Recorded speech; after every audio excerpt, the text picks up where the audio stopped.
everybody. Welcome to the Tea Huddle with Marisa and Kelly. Your only source for gridiron gossip. The action of football just isn't quite enough for you, like us, and you need the extra juice from off the field. You're in the right place. We are going to cover relationships, run-ins with the law, rumors, and all kinds of good stuff because there's a lot more to football than just the football. We've got all the goss, the juice, the tea, and we're going to dive right into it. I feel like we'd be crazy not to start off this episode without the biggest off-season character. Who do you think it is? Jets quarterback, pop culture figure, Aaron Rodgers. Marissa, what do we know about this man? Okay, so here's the thing. Prior to about a week ago, the only thing I knew about any football players or even knew who they were is if they dated celebrities. And truly no better place to start than with Aaron Rodgers because not only does he date celebrities, he dates a lot of them. I'm gonna give you all the goss. Do you feel like we start at the beginning or the end, and work our way backwards? I think we should start at the beginning. Let's start at the beginning. It's a good place to start. I want to know the history here. Okay, so first up, before the fame, before the fortune, he had a high school girlfriend. He met at church camp. Church camp. Yes, Destiny Wow. Newton. And fun fact, her sister was on The Bachelor as a contestant, made it far. Do you think that's where his brother got the inspiration? idea? I feel like it could because his brother being on The Bachelor is when Aaron Rodgers entered my life personally. I feel like probably he was a figure in football fans' lives before that because that was, I want to say, 2013, give or take. It was definitely the first 2015. First time you learned about his personal life through his brother's eyes. All the drama there. So then his sweet little girlfriend from church camp, she has come and gone. And that brings us to really peak juice. This is when he starts dating Olivia Munn. I had hopes for them. I thought they were going to go all the way. I think people did think they were going to go all the way. They were giving really end game vibes. She said in an interview once, Aaron is different than any other man I've ever met. There's so much I could say. Everything a good person can be. You know what he probably wasn't enough of, though? What? He wasn't funny enough. He doesn't seem funny. Although, actually... Not as funny as Mulaney. So they were together, Aaron Rodgers and Olivia Munn, from 2014 to 2017. This is during the time that his brother Jordan is on The Bachelorette. He wins. For those of you who watched, he was the clear front runner from the beginning. Jojo and Jordan. Jojo and Jordan, meant to be. And everybody was excited for hometown visits, hoping that Jordan would get to hometown visits so that we could see famed football player Aaron Rodgers on The Bachelorette. And they don't talk, right? Wasn't no, that the big scandal? Estranged. Yeah. No relationship with his parents, with his brother. Olivia Munn spoke out and said that she really encouraged him to reconnect with his family and that for a point in time he was speaking to his parents again. But I think just like his relationship with Olivia Munn, that did not last. And it's too bad. At this point in time, I believe he does not have a relationship with his parents nor his brother. So maybe she tried too hard to push the family thing and that's why it couldn't work out. We'll never know. He has a new family now in New York. Yeah, exactly. So after Olivia Munn, rumors, unconfirmed, Kelly Rohrbach, rumored to have also dated Leonardo DiCaprio. We'll hear a lot about him throughout our time here in the Tea Huddle because that man dates. And that man dates beautiful women. And football players date beautiful women. Football players love models. So we'll hear more about some Leo overlap throughout our chats. But so she was just a brief little fling. Yeah, she sounds like a great rebound. Yeah, exactly. And then another one we thought had real potential. He links up with Danica Patrick. She's originally from Wisconsin. So there's the Packer fan probably element there. Also competitive, right? Yes. I feel like they probably... She's a race car driver. Oh, yeah. I shouldn't just assume that everybody listening knows who all these people are. Danica Patrick, race car driver. So fast forward to July 2020, they do break up. And his only real time of being outspoken about the relationship was when he said, It was a great relationship. I learned a lot about mindfulness. So now, just personally speaking, if I just ended the relationship with what I thought was the love of my life, I'm giving interviews saying that like all I want is to be engaged and start a family with this person. And his take is that he learned a lot about mindfulness. Yeah, I don't know. I'm offended. I'm deeply offended and my feelings are hurt and I'm probably never going to let it go. I hope she is more involved than I am. I think he was, experimenting with some things during that time, potentially. But we'll get to that later. His tap into mindfulness. We don't hear about him for a little bit until February of 2021. It's announced that he's dating Shailene Woodley. I was shocked about that. See, it seemed like an odd match because she's a young starlet, but everything that I've heard about her is that she is a bit of an odd duck. She gave an interview that she was living in an RV that parked in Walmart parking lots, that she didn't have access to a shower for a long time. And from what I was hearing about Aaron Rodgers around that time, it sounds very in line. Yeah, he was at a darkness retreat, I believe. Yeah. Living under a rock for a few days. But so him and Shailene Woodley seemed to me like a great match. It was announced 2021 they were dating, and days later, it was announced that they were engaged. So it did happen fast. The elusive fiance, he found his match. They're in the Walmart parking lot, They were having a good time. Yeah, exactly. But then, just like all of his relationships of the past, that one ended too. Not that much long after the engagement was announced. Do we think she ended it? I mean, there's a theme here, so probably not. Right. I'm just going to guess that the theme is just him breaking hearts, and that he left Shailene Woodley. But something to look into, something to find out about. Then a blip, I would say, but also sort of taps into like where he was at publicly and privately around that time. He starts dating a podcast host. Her name is Blue of the Earth. Okay.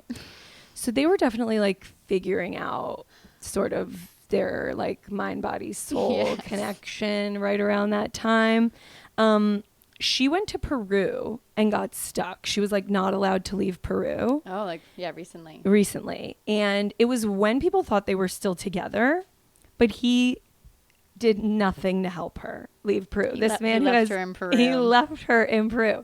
This man who has access to private planes, probably has all types of politicians on speed dial, did not help Blue of the Earth get out of Peru. And she posted on her Instagram story, "In challenging times like this, it's those who show up in support are the real MVPs." Oof. Which is only lightly coded because he is like an actual MVP. So that ended, and like, is she still in Peru? Probably not, but I don't know, because as soon as they broke up, my interest in her immediately ended. Well, and somebody look her up for us. I hope she's doing well. Yeah, right in. Has she ever gotten out of Peru? That brings us up to where we're at now. As far as we know, he then started dating and is still dating Mallory Edens. So Mallory Edens' dad is the owner of the Milwaukee Bucks. Now, what that says to me is like wealthy, privileged girl, not in line with the Walmart parking lots. Yeah, it's really changed his tune. Really changed his tune. He cut his hair, he shaved his beard, and now he's dating the daughter of the owner of the Bucks. But what makes this interesting is the only time that Mallory Edens has been in the news before the fact that she's dating Aaron Rodgers was in 2019. She was at a Bucks game wearing a Pusha T t-shirt. And Pusha T is Drake's nemesis. He leaked the fact that Drake had a secret child. There was a lot of rap beef back and forth. So her wearing the Pusha T t-shirt, Drake, I guess, took as a personal offense, and he started blowing her up online. He changed his Instagram profile picture to be a picture of her. They were like going back and forth online. But the most interesting thing now in hindsight about that whole saga is that when you look at pictures of Mallory Edens at the Bucks game wearing the Pusha T t-shirt, She's sitting next to Aaron Rodgers. We know what team he's on. Right. So this is 2019. This is pre-Blue of the Earth, pre-Shailene Woodley, mid Danica Patrick. But like, was there we always, have our answer. Was there always something there between the two of them? I think maybe. I think there could be potential here. So they, as far as we know, are still together. She's a little young for him, not in a way that's like icky or inappropriate, but certainly worth noting. And that brings us up to present day. Mallory and Aaron, they're really getting serious now. So I guess that means that Mallory and the whole Eden family is okay with his stance on psychedelic drugs. And we know his stance is pro. His stance is pro, yes. Okay, so we know because he's spoken out about it that Aaron Rodgers is in his psychedelic drug phase. I feel like most people hit that phase in college, but he's hitting that in his late 30s. But, never too late. Yeah, but he's really, really hitting it. Yeah. So what do we know about Aaron Rodgers and his... There's no secret that Rodgers has experimented with ayahuasca, which is a second level of psychedelic drug, I would say. He was even a speaker at a psychedelic conference in June. So he's still using things in June. and discussing them publicly. He's even commented that the effects of psychedelics have brought him closer to his teammates. I don't know if anyone caught this during last season, but there was a touchdown celebration. I think it was Alan Lazard who scored the touchdown, and the whole team came and circled around him and pretended to be doing ayahuasca and falling to the ground. So I guess, brings it close to your teammates. The only thing that I know about ayahuasca is what I learned on Chelsea Handler's Netflix show, Chelsea Does. Oh. And I think there was an episode so it was like Chelsea does blank, Chelsea does whatever. And there was one episode, Chelsea does drugs, and it showed her doing drugs and like different outcomes of what each of them was. Like she tried to sleep on Adderall, I think, and whatever. And so the ayahuasca one, her and her friend, who I believe is Jason Biggs' wife, they flew to Peru. Oh my God, Peru. It all comes back to Peru.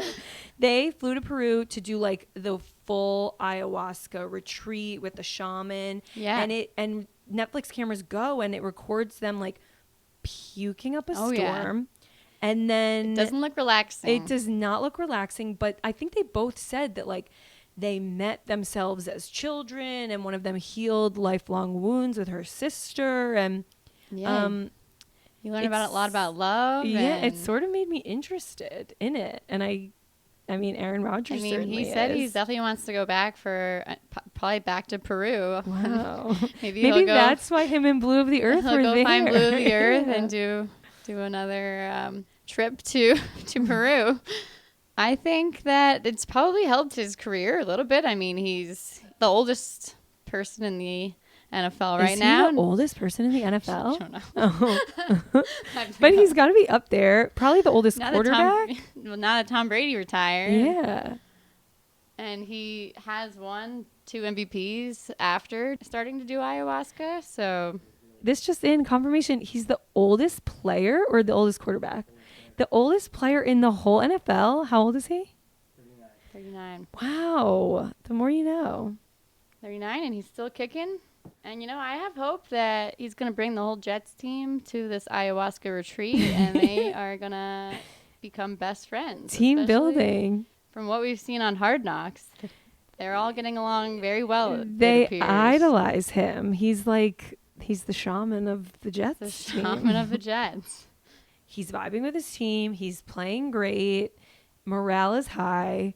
So maybe psychedelic drugs can help you on the field. Maybe it's the secret to playing at 39 years old. Yeah, we got who's a quarterback who's not good anymore. Russell Wilson. I heard he got bad. Maybe he should experiment with ayahuasca a little bit. I don't know how Sierra would feel about it, but I think she'd be open. If Mallory Edens is, maybe Sierra can be too.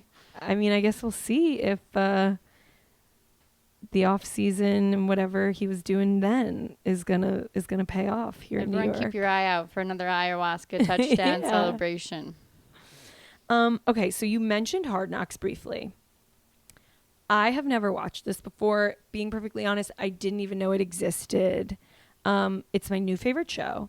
just kidding. It's my second new favorite show. My first new favorite show is The Quarterback, which I'm sure we'll cover at some point. Quarterback before Hard Knocks. Yeah, All right, I'm going to say it here. like it. Quarterback, number 1, Hard Knocks 2, number 3, Couples Therapy on Showtime. If anybody out there is listening, it's the best. It's not about football, but it could be. But yeah, it could be. I feel like a lot of these players could use couples therapy. We could get Aaron and Mallory in there, get them on here. There's probably a shorter list of those who don't need it in the NFL. I mean, who doesn't need it? Yeah, true. So I'm loving Hard Knocks. I'm loving just like the insight, obviously, into all the off-field part of it, because that is what brings us here today.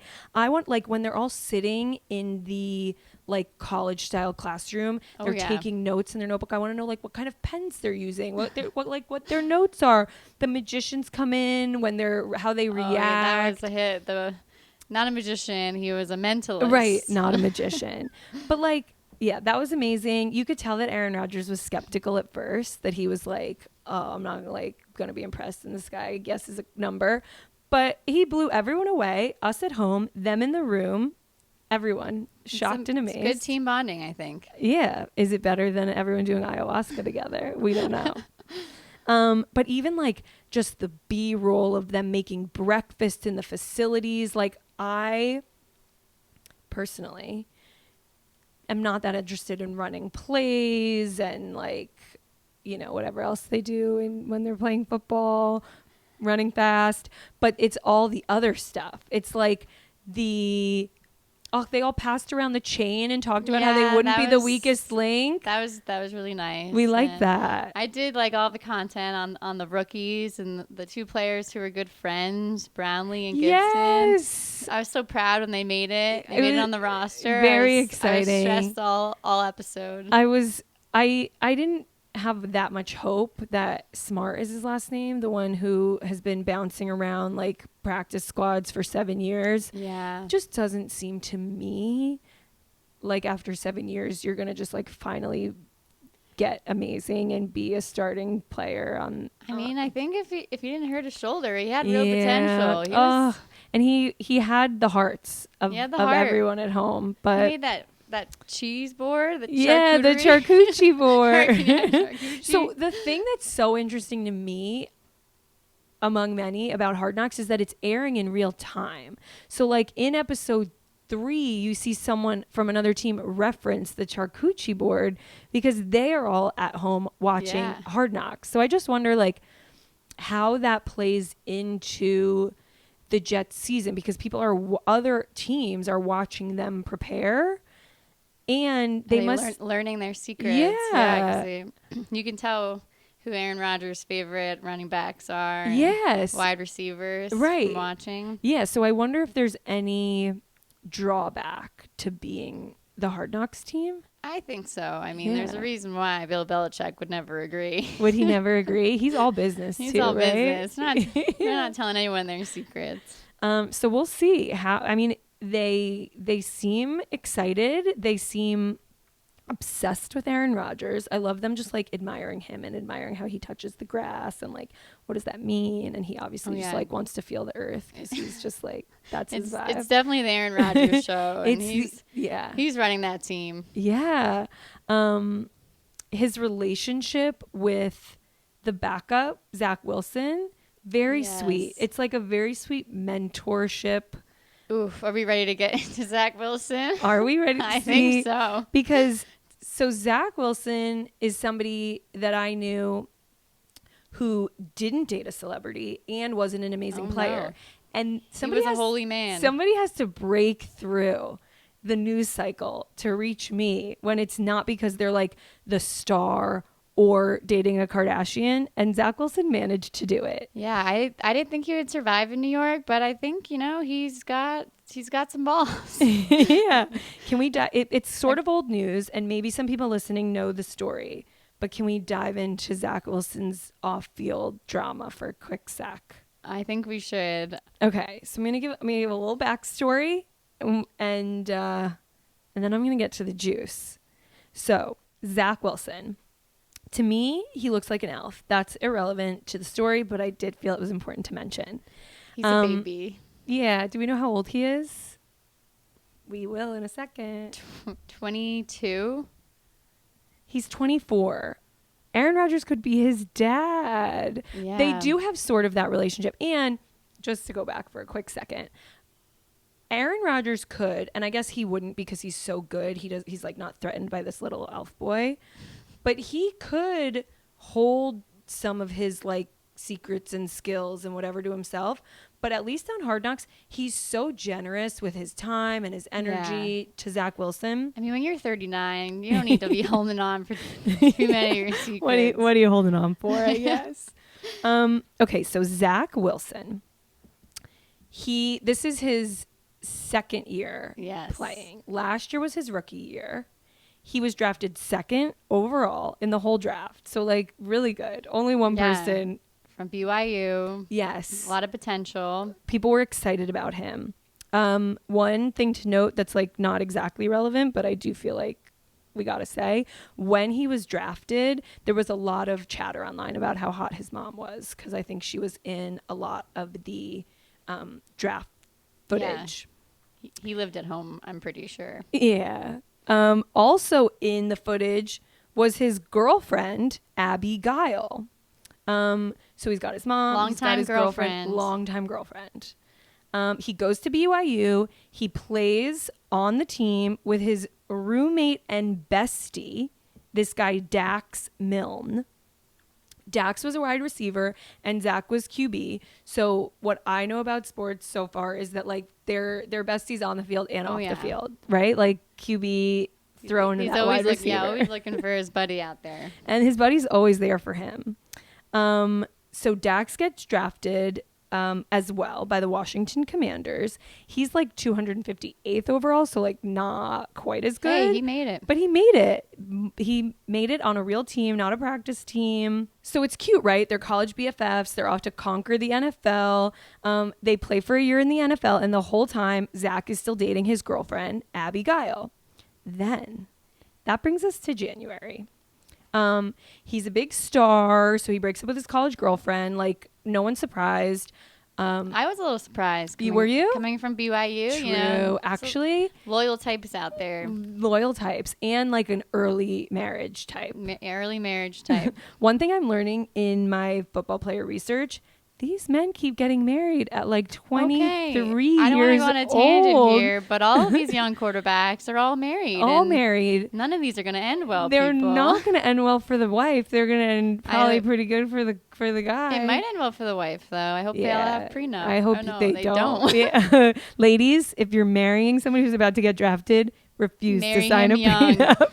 You guys are smart. Marry him young and don't sign anything. Anyway, back to this. Unfortunately, Zach Wilson's girlfriend didn't get it in on time. Yeah, she didn't have the opportunity to sign anything because they broke up. Then, a month later, after the breakup, Dax and Zach go back to BYU where they went to school for a basketball game. Still a couple of buddies, still all good on the home front. Abby nowhere in sight because she's out of the picture. So we thought. But by July, Dax posted a lovey girlfriend pic of him and Abby on his Instagram. That's his best buddy on and off the field's ex. So people are going crazy. Oh, the caption of his photo was "Word on the street," which I feel like you want people to talk. What you're hoping for is what's happening right now is that we're all talking about it. So why do you think she moved on? What happened? So everyone's commenting on the picture. Everyone's like up in arms. People are saying homie hopper, which was like a buzzword around that time. I think because just a quick little tangent. That was around the time that Hype House, these TikTok boys, they were all sleeping with each other's girlfriends and everybody was calling each other a homie hopper. Maybe one of them had a song about it. Irrelevant. Anyway, so somebody commented on that picture, homie hopper. But the juiciest moment comes from Abby's response. So it's Dak's picture. Someone comments. Abby chimes in the comment section and says, and I quote, "He was sleeping with his mom's best friend, ... That's the real homie hopper." Ooh. Gasp! Are you freaking out? I am. Was juicy, yeah. And the fact that they all went to a Mormon college does feel relevant. His mom was very upset from what I remember. Oh, yeah? She posted an emotional video about how she was so proud of her son, and then social media just got out of hand. Yikes. And, I think she knows the truth. I think she knows the truth as well. I think probably it was talked about at like book club with her friend. Ex-friend. Yeah, maybe. So we never really got the updates on that. All the posts have been deleted. All the comments have been deleted. Zach got bad at football. Yeah, it really affected him. Yeah. So I think we know the truth. I think we do, that sometimes your off-field drama can come and mess it up on the field. And we're here at the Tea Huddle to link those two things for you. There's a pattern here. Right? So now, is Aaron Rodgers going to take him under his wing, make him the star we all thought he was going to be? At the end of last season, I thought Zach Wilson's career was over, all the gossip around it. He was playing horrible, but I think he's in a great position, and he should feel lucky that he's learning from one of the best out there. Yeah, and Aaron Rodgers should feel lucky that his mom's not going to be around the field because little Zach Wilson lurking around. There you go. Maybe Aaron Rodgers and Zach Wilson's mom could bring Aaron Rodgers and his family back together. Who knows? Who knows? All right, Marissa. I think it's time for our segment section. Let's see how this goes. Okay, I love this. Each episode, we're gonna do a different bit, a different topic. What's gonna kick it off today, Kelly? Let's start with my favorite. It's called Step Out of the Car. Step out of the car, Sam Williams. I repeat, step out of the car, Sam Williams. This is definitely an interesting story. I don't know if anyone has heard this already, but Sam Williams, he's the defensive end of the Dallas Cowboys, and he is one of the most recent arrested NFL players in the offseason. He was arrested on charges of possession of a controlled substance. What substance was that, Marissa? I believe that was marijuana. And unlawful carrying of a weapon. I mean, honestly, it's like kind of tame. Not condoning unlicensed firearms. That's a recipe for disaster. But like, if we're keeping tabs on the arrests throughout the season, this is definitely not going to be the worst. Yeah, no, and we hope it's not. Right. But I think the best part about this story is what Jerry Jones had to say about the arrest. I'm going to quote Jerry Jones. Yeah, what here. did he have to say? Well, let's hear your best Jerry Jones, Well, Kelly. First of all, I'm seeing that he is which is more often the case than not, and this sounds a little hollow, but he does and is maturing. And he is. What? He was going 66 miles per hour, so he's 34 miles an hour less this year than he was last year. 98 to 66. That's an improvement. I mean, first of all, an amazing take on a way to spin an arrest for unlicensed firearms. It's not like the arrest wasn't speeding. It was unlicensed firearms and controlled substance, but he's putting a happy spin on it. And very supportive. I think that's supportive and nice. Jerry Jones is like the really old sort of like fossil guy. Yeah. Yes, he is. Give him a couple more years and he'll turn into fossil fuel. I like that. Also, real quick. 90 to 66 is 32. Hey, Jerry, not 34. He's an old man. You can't count so well. This isn't the first for the Cowboys. They've had many arrests in their lifetime, and they might hold the record for most arrests ever. Do you know? Actually, the record belongs to none other than, are you ready? I don't know.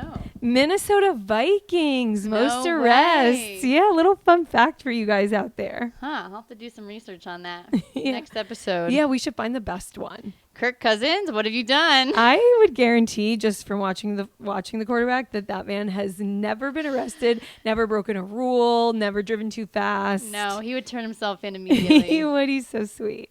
All right, Kelly. Well, that brings us to our final goss. The final goss. What do you have for us this week, Marissa? Okay, so the big wonder right now, and I hope it's not confirmed in between the time that we're recording and this goes out, but is Joe Burrow heartthrob of the NFL, engaged or not. I know there's been a lot of buzz about it, and I haven't seen it confirmed yet, but it looks like it's a pretty solid case. So this is what we know. Dumois, which if you're interested in gossip and you're not aware of Dumois, go follow, apparently posted that a local jeweler that maybe Joe Burrow has used before in the past posted an engagement ring, tagged him in it. Ooh, that's His a no-no. longtime girlfriend was seen wearing a ring around town, and then immediately jeweler went private, untagged him, can't find the post, can't find the jeweler, and nothing has been confirmed. So You know what I think it is? what do you think? I think maybe he's going to be in the quarterback this season because that would be some good content for them. That would be so good. Not only like him proposing, but then him trying to keep it to the himself. whole backstory of it. Oh, can't wait to Maybe tune a Super into Bowl that. Super Bowl win for him too. She gets a ring, he gets a ring. It's Joe Burrow's year. Yeah. Well, maybe we'll get to the bottom of this in episode 2 of the Tea Huddle. But in the meantime, there's a bar in Cincinnati that is coining a sad Yeah, girl everyone shot go get your sad girl shot. for all the heartbroken gals out Rings there in out for Cincy. Yeah. Hopefully updates to come. Everybody, you got to stay tuned to find out what's going on with Joe Burrow. Well, that's all we got. Thanks, everyone. Tune in for the next episode. There's a lot more tea out there to spill, so stay juicy.